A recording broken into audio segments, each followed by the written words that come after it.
guys, welcome to another episode of the Mills Social Talk podcast. As you guys know, I always tell you, we bring you the best of anyone from all over Chicagoland. And what we do, we bring information for you to better your lives. Today, we're talking commercial. We're talking strictly commercial. Sometimes we've talked, we have a whole lot of topics we talk about. But today is commercial.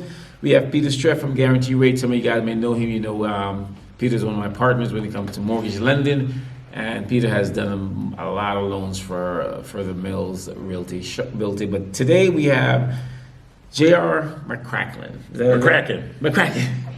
Like Phil McCracken. Like Phil McCracken, right? So we have J.R. and J.R. is from Central Savings. And J.R.'s bank has done a number of my commercial deals. So I'm glad to have J.R. with us, and J.R. will tell us a little about his bank and how he can help you guys. Again, today's commercial, you guys do commercial lending? Yes, we do 1 to 4 family, non-owner occupied commercial lending. We do a lot of mixed use lending in office buildings, strictly commercial. And we work with Peter and a lot of these gigs. Let me say this, we are sort of a team that works together, because I work with Peter. I never worked with JR, but I've used the banks a number of times. Yeah. So that's the reason why I'm glad that he came out to kind of hang with us and to give us a little bit more about what he does and to kind of chime in as we kind of have this discussion. So Peter, I'm gonna come to you first. Tell me a little bit about commercial in general. Because now the thing is, the reason why I wanted to do this podcast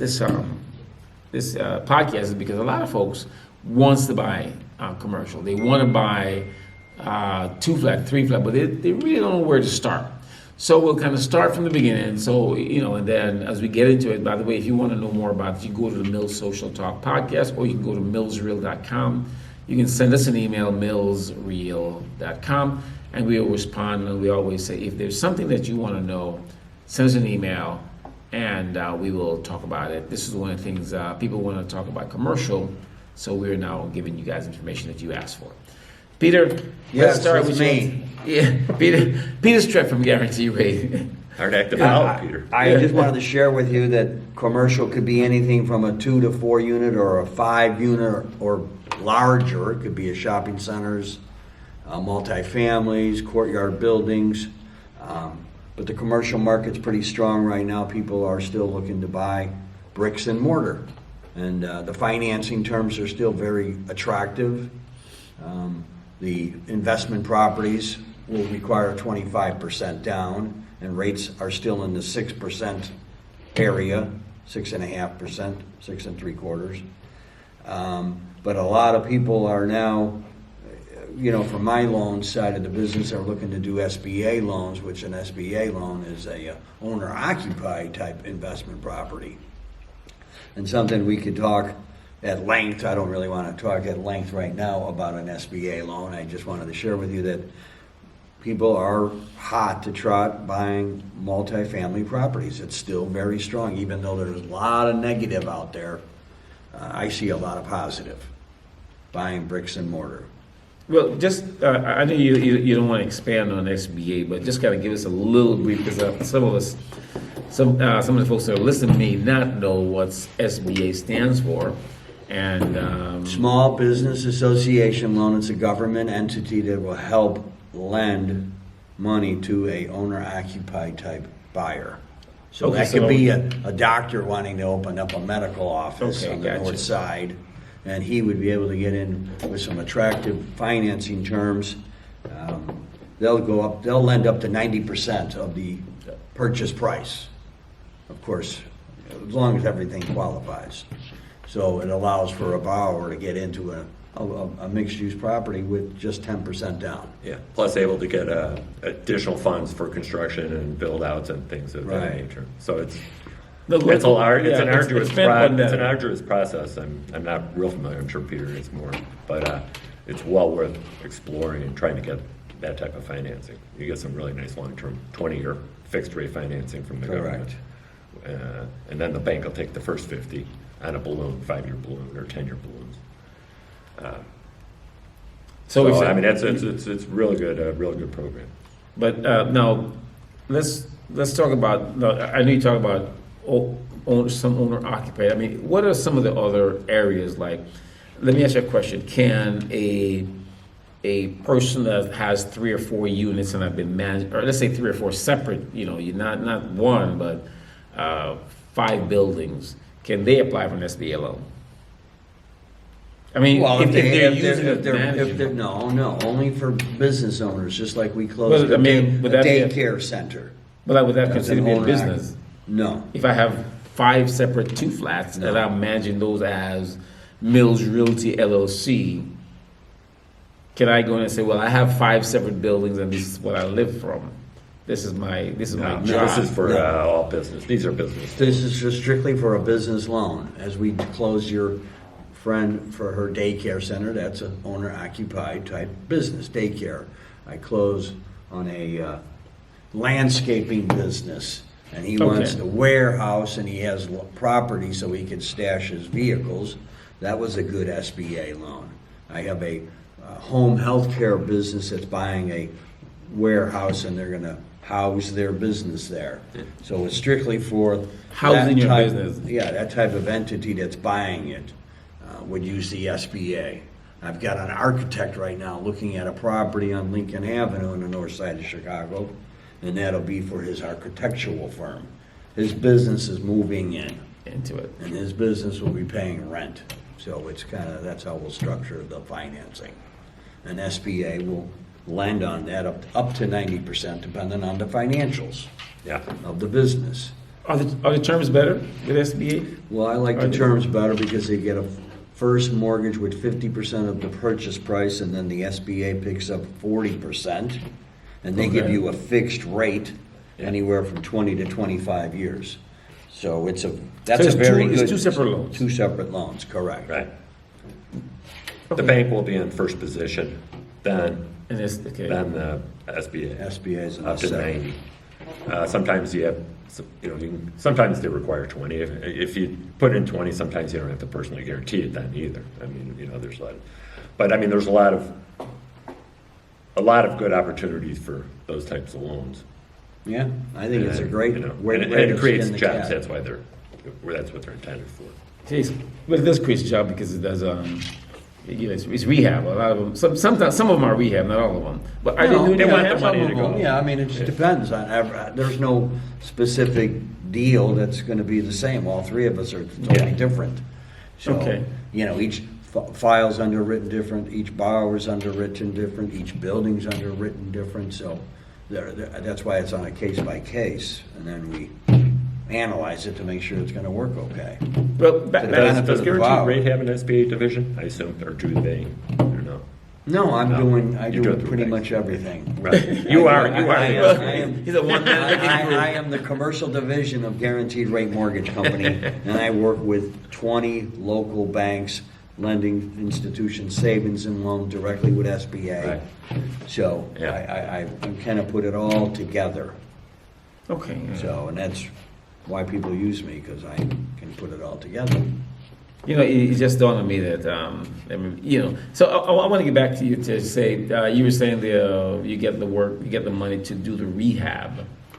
So it's just The construction, The construction type construction loan. through the More for the SBA. rehab, and some are rehab, but most are new construction type lending, and, to build like a car wash. I have a couple clients, we didn't do the lending of it. Yeah. They went through another bank for SBA they really, specialize in that type of lending. But that's what they got, and for the first 180 days, it was, interest only, and then it would convert into a 5-year 20-year, loan. 5-year that's the loan. SBA portion of it.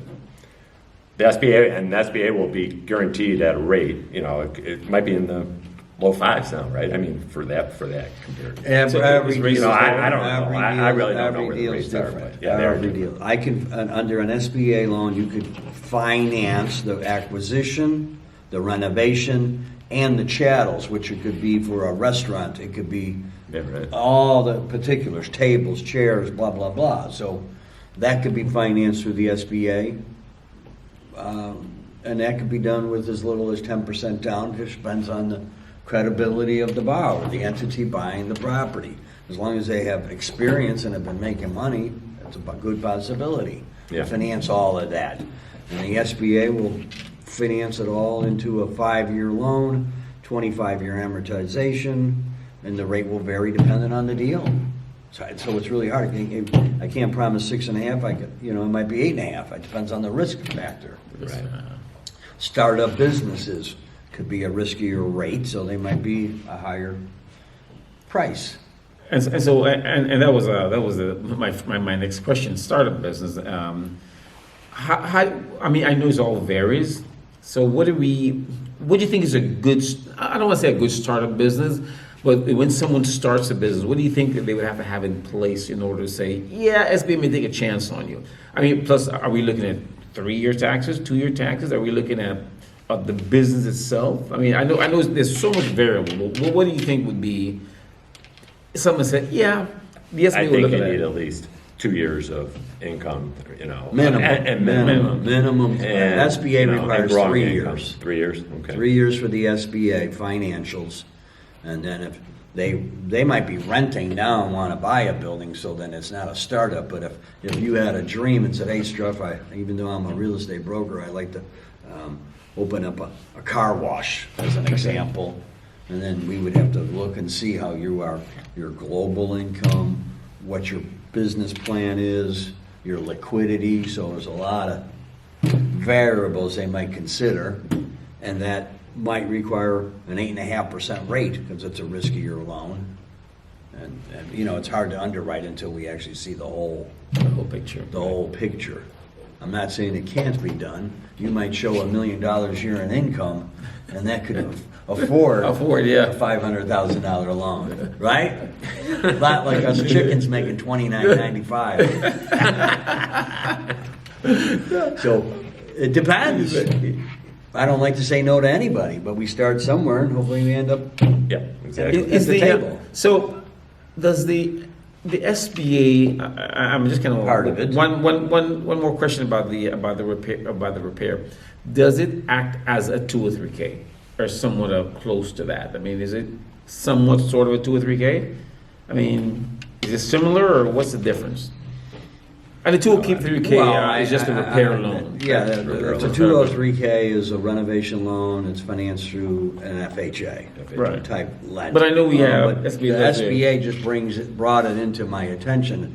Hey, Streff, when you're buying this building here, it's going to need some build out. Like a perfect example is the daycare center. They have a build out and it's built into the loan. They finance it. So you have, daycare center, you got, toilets, upgrade, might need tables and chairs, I don't know, but, all that stuff can be financed in the loan. Okay. All right, and the good thing about an SBA loan is they would do interest only up to a year Interest only. Okay. on the outstanding loan, and then they would turn it into a fixed principal and interest payment after the 1 year. Maybe it only took 6 months. I don't. It depends on how much time it takes for them to get it ready. Turnkey, open up the door. But there's no moratorium on payment. If you do it, I'm looking at the difference because some people may understand that 2 or 3K, and the SBA is Two different entities. Two different entities, right? 203K is strictly for owner-occupied buyers. Okay, single family, 2 to 4 units. SBA could be for, I'm looking for it to be an owner-occupied type property. Okay, and that owner-occupied type property might need to be built out. You could buy a vanilla box, but you still got to put stuff in it, right? Right. And there's a lot of commercial properties throughout Chicagoland that are those commercial condos, and they potentially could qualify for an SBA loan because there might be a home healthcare business moving in, a massage therapist, a nail salon. There's a whole numbers of businesses throughout Chicagoland that could maybe benefit from it. So I wanted to And ask. if not, income to essential savings, then I'll take a look. Okay, well, you know what? I was coming to that I'm point. kidding. Tell me about one of the more challenging loans that you guys have done. You personally have done and have gotten it through. Just so folks know. Central Savings, you guys do A lot of commercials. We do a lot of A lot of commercial, commercial. yeah. I mean, we're really a real estate lender Real estate when it comes lender. down to it. So you guys do like single family and We don't do much single family. We do 1 to 4 non-owner 1 to occupied. 4. I would say not single family, but 1 to 4. Yeah. I mean, we have a few single family homes, obviously, but Okay. typically we don't do owner occupied, so those are not usually homes that we would be financing out. Okay, so you guys were with your 1 to 4 unit central savings, and you guys Yeah. down in Chicago. Yeah, I'm sorry. Yeah, we're in we're in the Lakeview neighborhood in 1601 West Belmont, right at the corner. And of by the way, you always ask Belmont. for JR. Yeah, or Bonnie. Or Bonnie. She's always around. But I want to ask you, what was one of the more Oh boy. challenging loans that Central Saving has done? They said, man, ooh, we got this one done. It was just challenging, but it was a good feeling that you got it done because one of those. Well, we'll look at No, I'm talking about what personally. you have done. Well, we hope that they're not all challenging. No, but we don't really want to. But you got some loans that people are like, oh man, I don't have anybody that can do this loan, and then they came to you and like, yeah, we can hook that up. Well, we will look at, the problem is with regulators at this point is the properties do have to somewhat cash flow. Okay, We are able to look at a global position of the borrower and their experience, kind of like what Peter does, with the SBA and all that, and these different businesses. And we'll look at that and, we know that they can turn around a property. Well, we're able to get those loans done.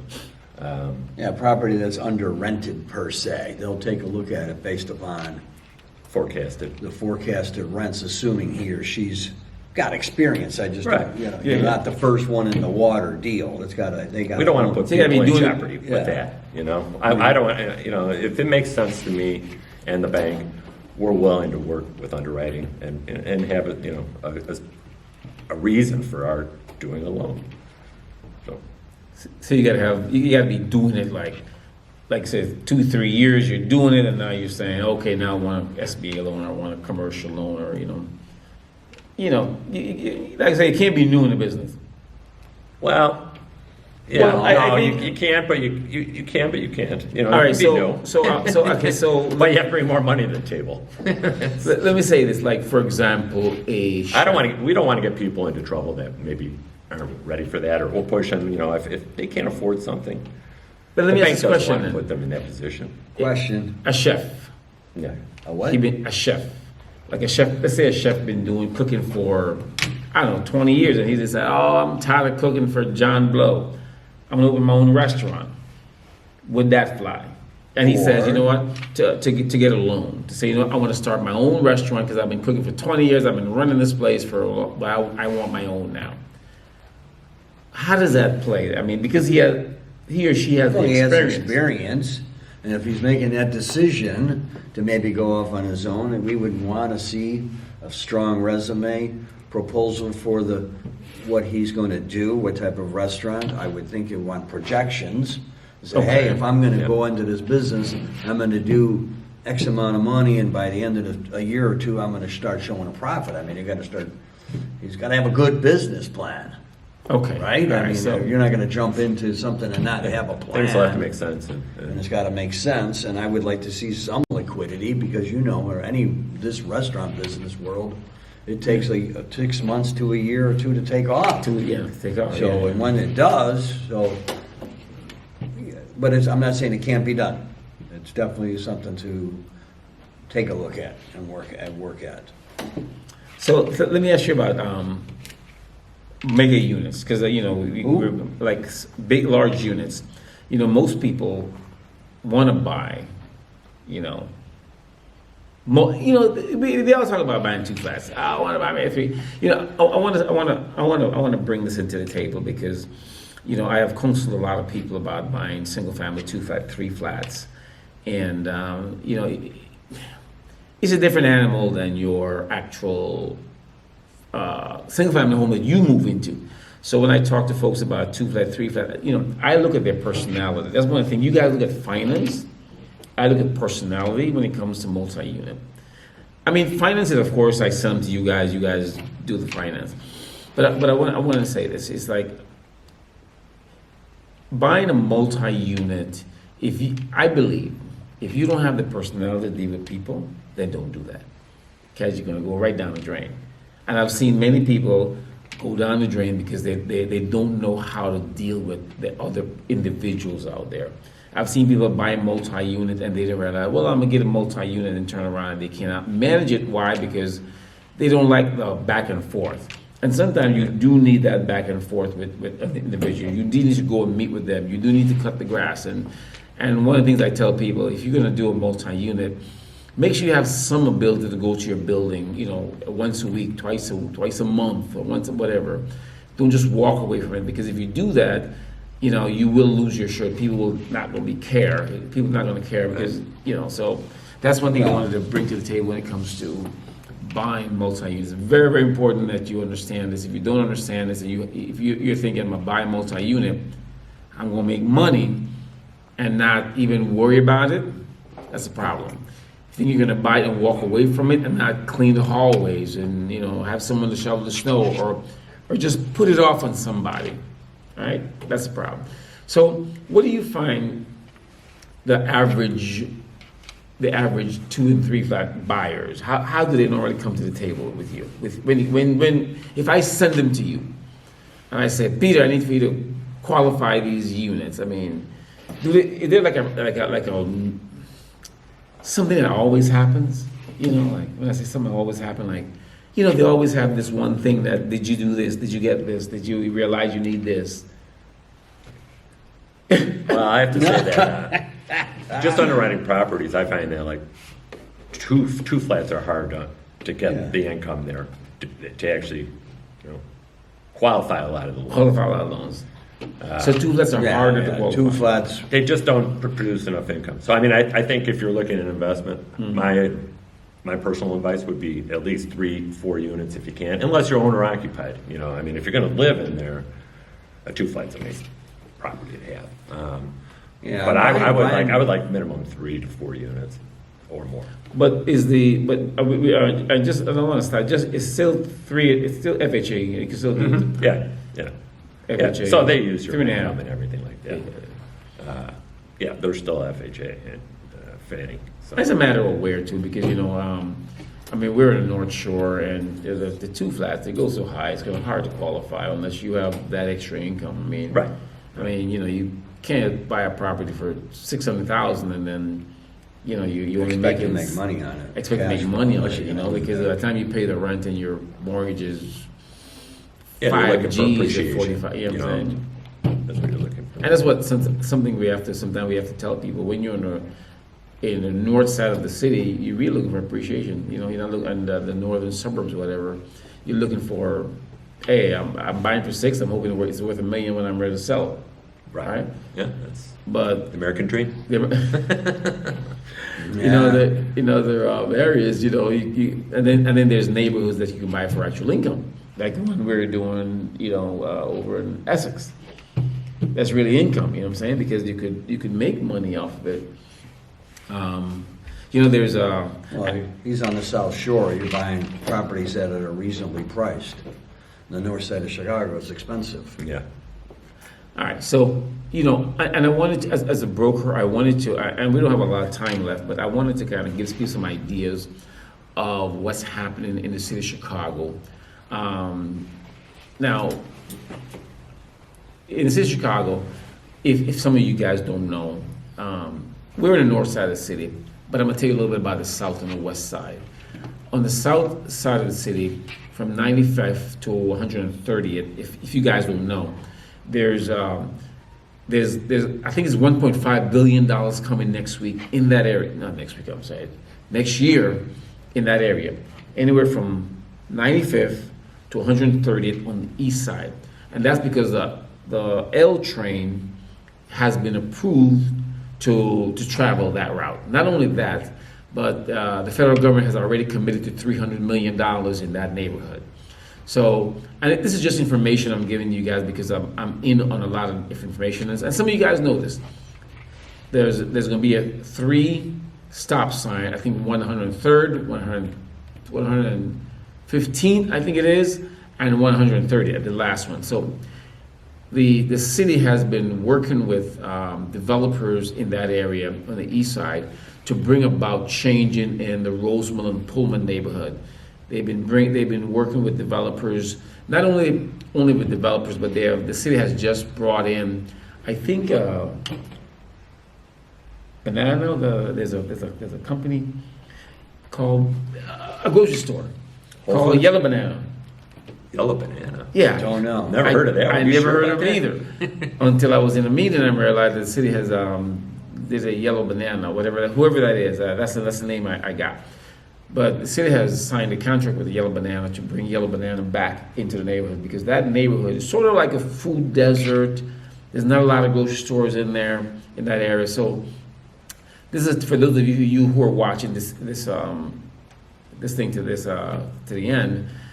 95th to 130th on the east side. If you're younger and have the ability to wait, I would say that's a great neighborhood to invest. Another neighborhood to invest is on the west side of the city. On the west side of the city, the city is developing and has working with developers on the west side of the city, and given land from the land bank in order to create affordable housing. So there's a bunch of new affordable housing that's going on the west side of the city, over in Chicago Avenue, and I think just west of Pulaski. There's the acres of police training and new development over there.